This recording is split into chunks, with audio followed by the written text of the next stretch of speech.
आज हम इस वीडियो में क्लास 10th के विज्ञान का सेट 4 2023 सॉल्व करेंगे। खंडों में बहुविकल्पीय प्रश्न। सबसे पहले है उपखंड क, जिससे फिजिक्स का क्वेश्चन है। पहला लिखा हुआ है, एक प्रकाश किरण किसी लेंस के भीतर स्थित किसी बिंदु से बिना किसी विचलन के गुजर जाती है तो वह बिंदु लेंस का क्या होता है? तो वह लेंस का होता है प्रकाशीय केंद्र। जैसे ये लेंस हो गया, उत्तल लेंस है और ये इसका प्रकाशीय केंद्र होता है, जिसको हम लोग ओ से लिखते हैं। तो प्रकाशीय किरण प्रकाशीय केंद्र से अगर गुजरती है तो इसमें किसी तरह का विचलन नहीं होता है और ये सीधा निकल जाती है। तो इसका आंसर क्या हो जाएगा? प्रकाशीय केंद्र होगा। इसके बाद दूसरा है, एक प्रकाश किरण अवतल दर्पण के वक्रता केंद्र से होते हुए दर्पण के पृष्ठ पर आपतित होती है तो परावर्तन कोण का मान क्या होगा? तो परावर्तन कोण का मान 0 हो जाएगा। ये है अवतल दर्पण, ये हो गया मुख्य अक्ष, दर्पण का ध्रुव है, ये वक्रता केंद्र, ये फोकस हो गया और ये वक्रता केंद्र है। तो जब वक्रता केंद्र से प्रकाशीय किरण गुजरती है ऐसे, तो आपतित प्रकाशीय किरण जाएगी तो सीधा ऐसे चली जाती है और जो परावर्तक तल था उससे टकराती है, यहाँ टकरा रही है और टकराने के बाद फिर सीधा इसी मार्ग से वापस लौट जाती है। तो जो आपतित प्रकाशीय किरण है और परावर्तित प्रकाशीय किरण है, इसके बीच जो कोण बन रहा है वो कितना बन रहा है? 0 डिग्री का बन रहा है। जैसे सीधा प्रकाश गया फिर वापस आ गया तो इसके बीच में कितना कोण बनेगा? 0 डिग्री का बनेगा। तो इसका आंसर क्या हो जाएगा तब? इसका आंसर होगा सी, 0 डिग्री। फिर लिखा हुआ तीसरा, एक सामान्य आँख वाला व्यक्ति किसी वस्तु को सुस्पष्ट रूप से देख सकता है यदि वस्तु की दूरी आँख से। तो कोई भी व्यक्ति किसी वस्तु को स्पष्ट कब देख सकता है? जब स्पष्ट दृष्टि की न्यूनतम दूरी कम से कम 25 सेंटीमीटर हो और अनंत, अधिक से अधिक अनंत के बीच में। तो न्यूनतम 25 सेंटीमीटर होना चाहिए और अधिक से अधिक अनंत होना चाहिए। तो थर्ड का आंसर हो जाएगा बी। इसके बाद है चौथा, किसी परिपथ में लगे विभवांतर को स्थिर रखते हुए परिपथ में प्रतिरोध को तिगुना कर दिया जाता है तो परिपथ की धारा हो जाएगी। तो मान लेते हैं इसमें माना समान विभवांतर है भी और R1 बराबर मान लेते हैं, R1 बराबर मान लेते हैं R, ठीक है। और इसमें दिया हुआ है कि यदि परिपथ का प्रतिरोध तिगुना कर दिया जाए और धारा को मान लेते हैं धारा I1, तो इसमें तब विभवांतर हो जाएगा, विभवांतर भी बराबर होता है IR, तो भी बराबर क्या लिख देंगे? I1 R1। इसको मान लेंगे समीकरण 1। पुनः हम मान लेते हैं प्रतिरोध है R2 और प्रतिरोध कितना गुना हो जा रहा है? 3 गुना, तो R2 बराबर 3R और धारा को मान लेते हैं I2।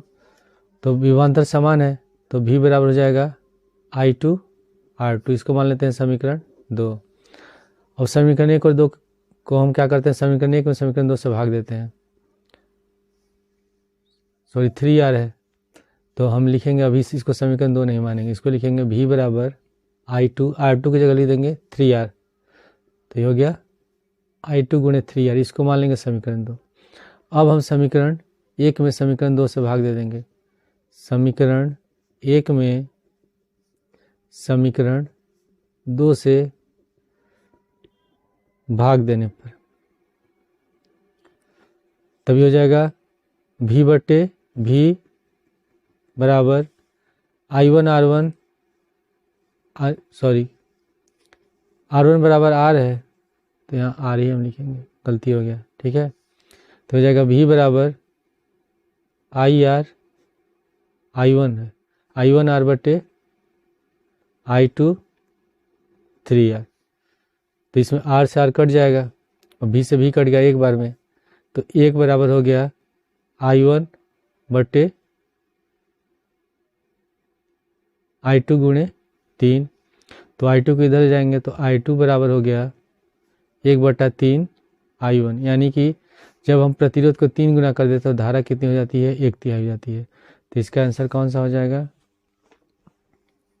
तो चौथे का आंसर होगा D, 1/3। उसके बाद पांचवा क्वेश्चन है, किसी मकान में 200 वोल्ट पर विद्युत आपूर्ति की जाती है और मकान में 100 ओम और 200 ओम प्रतिरोध के 2 विद्युत बल्ब प्रतिदिन 1 घंटा प्रयोग में आते हैं, तो प्रतिदिन विद्युत ऊर्जा की खपत क्या होगी हमको निकालना है।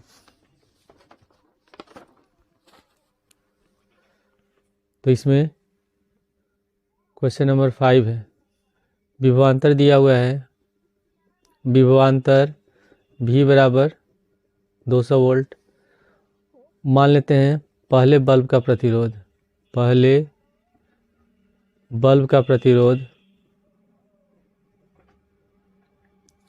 R1 बराबर दिया है 100 ओम, और दूसरे बल्ब का प्रतिरोध R2 बराबर 200 ओम। और हम लोग जानते हैं कि मकान में जो कनेक्शन होता है वो कैसा होता है, समांतर क्रम में होता है, और इसमें समय कितना है, समय है 1 घंटे। 1 घंटे के लिए दोनों बल्ब को जलाया जाता है। तो हम निकालेंगे तुल्य प्रतिरोध, निकालते हैं तुल्य प्रतिरोध। तो तुल्य प्रतिरोध को हम मान लेते हैं R। तो जब घरों में जो वायरिंग की जाती है तो उसमें जो जितने भी विद्युत उपकरण जुड़े होते हैं स्विच से या मेन सप्लाई से, किस क्रम में होते हैं, समांतर क्रम में होते हैं। तो तुल्य प्रतिरोध 1/R बराबर हो जाएगा 1/R1 प्लस 1/R2। तो 1/R बराबर R1 है 100 और R2 है 200, तो 1/100 प्लस 1/200, तो 1/R बराबर हो गया, दोनों का एलसीएम हो जाएगा 200, 2 प्लस 1, तो 1/R बराबर हो गया 3/200। तो R बराबर कितना हो जाएगा, 200/3 ओम। निकल गया तुल्य प्रतिरोध। अब हमको निकालना है इसमें प्रतिदिन विद्युत ऊर्जा की खपत। तो इसमें हमको ऊर्जा की खपत निकालना है। तो ऊर्जा की खपत का सूत्र क्या होता है, P बराबर होता है VI। ठीक है, तो पहले हम क्या करेंगे, इसमें I निकालेंगे, V तो दिया है, धारा का मान निकालेंगे। तो धारा I बराबर होता है V बराबर IR। तो I बराबर हो जाएगा V/R। V कितना है, V है 200 वोल्ट, तो लिख देंगे 200/R है 200/3, तो 200/3, ये 3 कहाँ चला जाएगा ऊपर, तो 200 गुणे 3/200, तो 200 से 200 कट गया, ये कितना आ गया 3 एम्पियर। तो हम निकालेंगे शक्ति, P बराबर होता है VI। ठीक है, और V है 200 और I कितना दिया है, 3 दिया है, तो हो जाएगा 600 वाट। तो व्यय विद्युत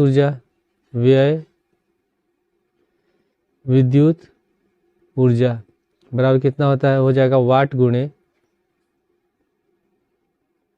घंटा, और दिन रहता तो दिन लिखते हैं, और बट्टे में 1 दिन का निकालना है, और बट्टे में 1000 रहता। अगर किलोवाट में हमको निकालना होता तो वाट कितना है 600 और घंटा कितना है 1, तो कितना हो जाएगा ये 600 वाट घंटा। ठीक है, तो इस क्वेश्चन का ये आंसर हो गया। तो क्वेश्चन नंबर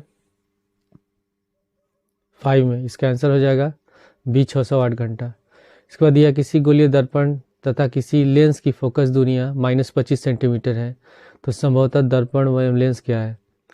तो अगर किसी भी लेंस या दर्पण की फोकस दूरी माइनस में होता है तो होता है अवतल, और किसी भी दर्पण या लेंस की फोकस दूरी प्लस में होता है तो उसको हम कहते हैं वो उत्तल होता है। तो इसमें माइनस में दिया है तो कौन सा होगा, ये अवतल होगा, तो डी वाला आंसर हो जाएगा दोनों अवतल। इसके बाद 7वां है, किसी विद्युत परिपथ में 2 ओम 4 ओम 6 ओम के 3 प्रतिरोध श्रेणी क्रम में जुड़े हैं और परिपथ में 2 एम्पियर की धारा प्रवाहित होती है, तो प्रत्येक प्रतिरोध के सिरों के बीच का विभवांतर क्या होगा, हमको निकालना है।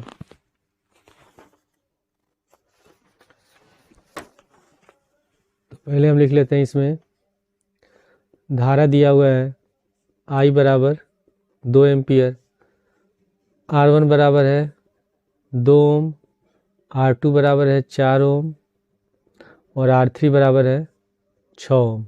तो हमको निकालना है प्रत्येक सिरों जो प्रतिरोध उसका विभवांतर क्या होगा। जैसे कि जब हम किसी प्रतिरोध को श्रेणी क्रम में जोड़ते हैं, ऐसे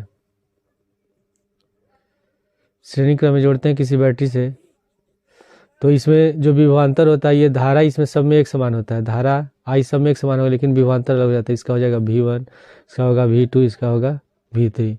तो सूत्र होता है, पहले अगर प्रतिरोध का विभवांतर निकालते हैं तो V बराबर होता है IR, ठीक है। तो हम क्या लिख सकते हैं, V1 बराबर I R1, तो I कितना है 2 और R1 है 2, तो 2 गुणे 2 कितना हो गया 4 वोल्ट।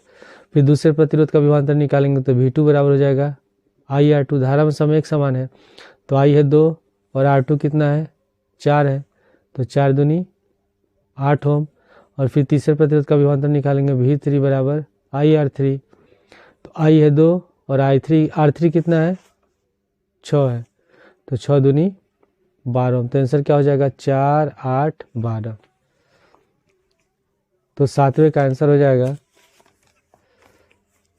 सातवें का आंसर होगा ए 4, 8 और 12 वोल्ट। इसके बाद यह उपखंड ख में 8वां क्वेश्चन है, Zn plus H2SO4 zinc plus sulphuric अम्ल दोनों भी क्या करते हैं, तो बनता है जिंक सल्फेट और हाइड्रोजन गैस मिलता है, मुक्त होता है। तो बतानी अभिक्रिया क्या है। तो हम देख रहे हैं कि इसमें जब जिंक सल्फ्यूरिक अम्ल से अभिक्रिया करता है तो इसमें हाइड्रोजन को विस्थापित कर देता है और सल्फेट आयन से खुद अभिक्रिया कर लेता है और बनाता है जिंक सल्फेट। तो ये हो गया जिंक सल्फेट प्लस H2, यानी कि कौन सी अभिक्रिया हो जाएगी, विस्थापन अभिक्रिया। उसके बाद 9वां है Na2CO3 का प्रचलित नाम। तो जो Na2CO3 है इसको हम कहते हैं सोडियम कार्बोनेट, ठीक है, और इसका जो प्रचलित नाम है वो होता है धावन सोडा। तो 9 का आंसर हो जाएगा C। उसके बाद बताना है निम्नलिखित में क्षार धातु कौन सा है। तो इसमें क्षार धातु कौन सा है, क्षार धातु है 10 का, जो होगा आंसर ए सोडियम, सोडियम क्षार धातु है। इसके बाद फिर है 11वां में दिया हुआ है कि कॉलम ए में दिए गए यौगिकों को सुमेलन कॉलम बी में दिए गए उनके उदाहरणों से कीजिए।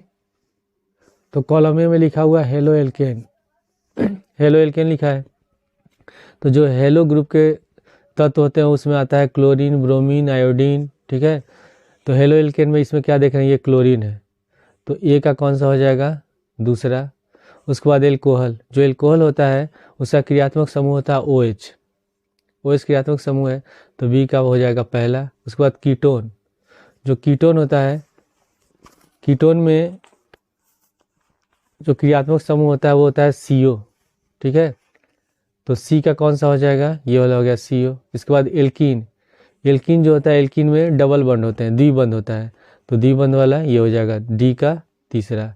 तो हो गया ए का दूसरा, तो इसमें देख रहे हैं ए का दूसरा है। फिर उसके बाद बी का पहला, तो कौन सा हो जाएगा, दूसरे का ए। इसके बाद फिर दिया हुआ 12वां में क्षार धातु, तो क्षार धातु कौन सा है, लिथियम, सोडियम और पोटेशियम, ये है क्षार धातु। इसके बाद है क्वेश्चन नंबर 13, एल्काइन का सामान्य सूत्र। तो एल्काइन का सामान्य सूत्र क्या होता है, CnH2n-2 होता है।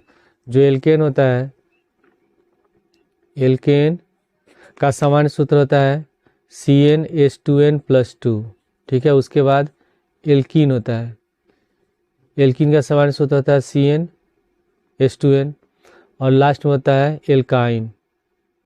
तो एल्काइन का सामान्य सूत्र होता है CnH2n-2। तो इसका आंसर क्या हो जाएगा, इसका आंसर होगा 13 का C। तो 14वां है पौधों की जड़ों द्वारा अवशोषित जल व खनिज लवण का परिवहन किस माध्यम से होता है।